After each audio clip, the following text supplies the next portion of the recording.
여러분 안녕하세요. 한반도와 국제정세를 이야기하는 이현승의 스모킹건 시간입니다. 오늘은 여러분도 다 아시겠지만 한국의 국가보안법 폐지에 관련돼서 이제 이야기를 나눠보겠습니다. 31명의 민주당 또 진보 성향의 의원들이 국가보안법의 폐지를 원하는 이제 법안을 발의했는데, 정말 이 국가보안법 폐지를 주장하시는 사람들의 주장이 제가 볼 때는 너무 과관이거든요. 이 법안을 발의한 원인을 좀 더 살펴보면은 이 사람들의 주장은 이렇습니다. 그러니까 이제 이게 이미 냉전 체제가 끝났기 때문에 시대착오적인 법안이다. 과거의 법안이고 또 국가보안법 7조에 이제 명시되어 있는 거무 찬양이라는 이런 조항들이 자유의 표현의 자유 또는 이제 자기 정치적 사상의 자유를 억압한다, 이런 취지로 해석이 된다고 자꾸 주장을 합니다. 그리고 법률이 모호해서 이게 남용이 되고 특정 정당이나 또 특정 세력을 억압하는 취지로 사용이 된다, 이렇게 주장을 하거든요. 그래서 헌법은 뭐 표현의 자유를 주장하는데 이게 뭐 북한이라는 또는 다 자신들의 사상을 표현하지 못한다면 이게 무슨 자유냐, 이런 식으로 해석을 하는데, 제가 또 어떤 이제 좌파 채널 매불쇼인가요? 거기서 이런 이야기를 하더라고요. 그러니까 북한의 국가보안법이 폐지된다고 해서 간첩들이 세상이 되는 건 아니다. 그러니까 간첩들은 뭐 형법으로 이제 잡고, 그러니까 간첩을 처벌하는 거는 형법이기 때문에 국가보안법과는 상관이 없다, 이렇게 주장을 하는데, 그러니까 이런 주장들을 종합해 보면요, 사실은 일반 주민들이 이 법을 볼 때 잘 판단을 하셔야 되는 게, 사실 일반 주민들은요 이 법안에 아무런 영향을 받지 않습니다. 보통의 대한민국 국민이 국가보안법과 어떤 연관이 있습니까? 제가 중국에서 대학을 다녔는데 그때 당시에 북한 신분이었고 또 한국에 유학생들이 많았습니다. 제가 매주 그들과 축구도 하고 술도 마시고 하면서도요, 그분들도 이야기하시더라고요. 원래 국가보안법상 북한 사람하고 접촉하면 안 된다고요. 그러니까 저도 같아요. 북한에서는 한국 사람들과 접촉하면 안 되거든요. 그럼에도 불구하고 다 우리는 접촉을 했고 같이 생활도 하고 활동도 했어요. 근데 이게 국가보안법에 어긋난다고 해도 그렇게까지 적용이 안 되는 거 아닙니까? 그러니까 일반 주민들한테는 사실 그 어떤 영향이 없습니다. 그리고 북한을 고무 찬양하는 사람들, 그러니까 일반 주민들이 북한을 고무 찬양 왜 합니까? 안 하잖아요. 북한 체제가 나쁘다는 걸 다 알기 때문에. 이 법안에서 가장 이득을 볼 사람들은 바로 이제 북한의 사상적으로 종북으로 연결이 된 사람들, 북한 정권을 옹호하고 북한을 위해서 자신들의 모든 걸 바치는 사람들.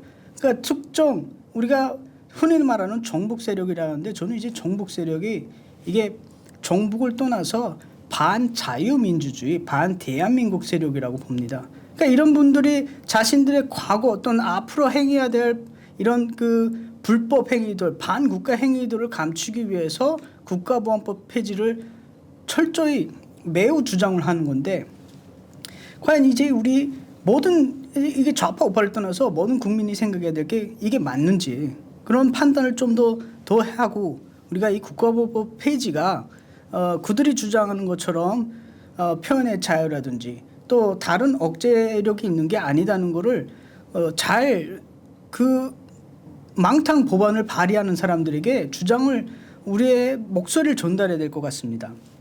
그러니까 북한의 거무 찬양을 하는 사람들은 솔직히 말해서 과거에 북한의 김일성 사상, 또 주체 사상, 또 북한 정권을 위해서 목소리를 내던 사람들 뿐이잖아요. 또 그런 사람들이 지금 이재명 행정부나 문재인 행정부에 들어가 있었고 또 지금 국회에도 들어가 있고, 그러니까 이 사람들이 본인들의 죄목을 감추기 위해서 막 발의하는 법안이거든요. 그리고 또 본인들이 과거에 이런 것들로 해서 피해를 받았으니까 이런 자기들의 죄를 감추고, 그다음에 앞으로는 더 북한을 찬양하고 또 북한 정권을 위해서 일하는 것을 정당화하려는 법안입니다. 이게 이제 시도입니다. 그렇기 때문에 우리가 국가보안법 폐지를 철저히 반대해야 되고요.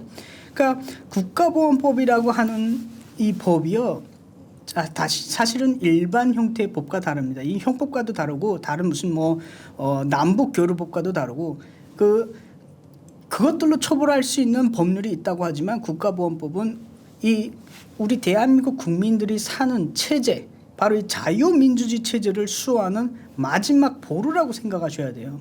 그러니까 이런 법안, 이 국가보안법이 무너지게 되면요, 앞으로 북한에 관련된 필터가 없는 북한 정권의 선전물, 또 북한 정권을 옹호하는 세력들이 활개칠 것이고요. 표현의 자유를 빌들어서 그렇게 표현의 자유가 좋으면은, 그렇게 북한에 선전하고 싶으면 북한에 가서 살면 되지 않습니까? 또 그런 것도 안 하면서 대한민국을 북한화 시키려고 하는 이런 시도가 제가 볼 때는 너무나 위험한 시도라고 생각을 하고, 그러니까 이게 오직 반국가 활동을 했던 사람들한테만 유리한 내용인데, 이런 것들을 마치 국민을 위해서, 또 국민의 표현의 자유를 위해서 하는 것처럼 이제 뭐 그렇게 막 허위 선전을 하잖아요.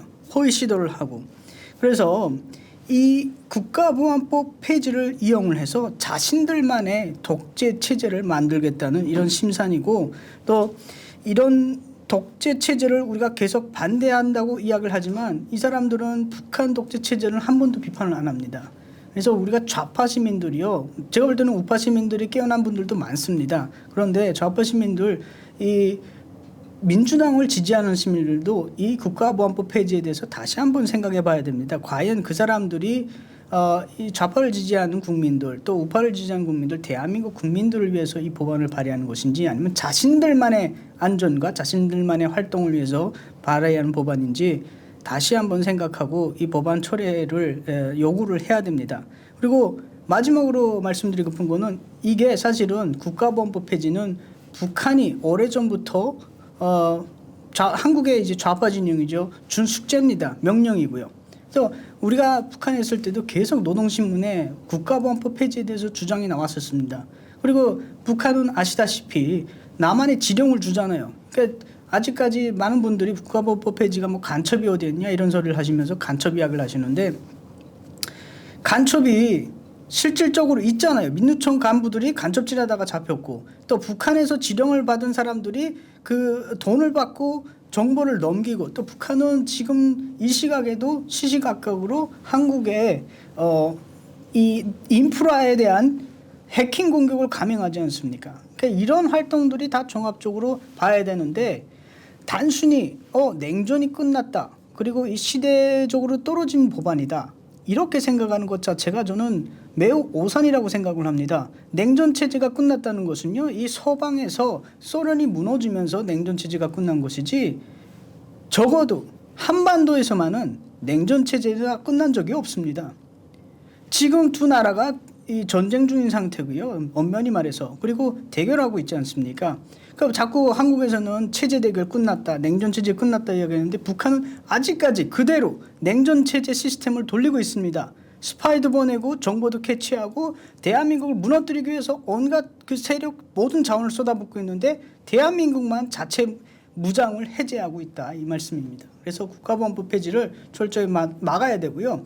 이게 오직 정말 제가 다시 한번 강력히 주장하는 거는, 이 국회에서 반미활동, 정북활동하던 이 사람들만 국가보안법의 피해자들이지, 일반 국민들, 정말 5천만 국민이 있잖아요. 모든 대한민국 국민이 거의 국가보안법과는 아무런 연관이 없습니다. 그리고 오히려 있으면요, 대한민국을 지키는 법안이지 그 대한민국 국민들에게 피해가 되는 법안이 아니다.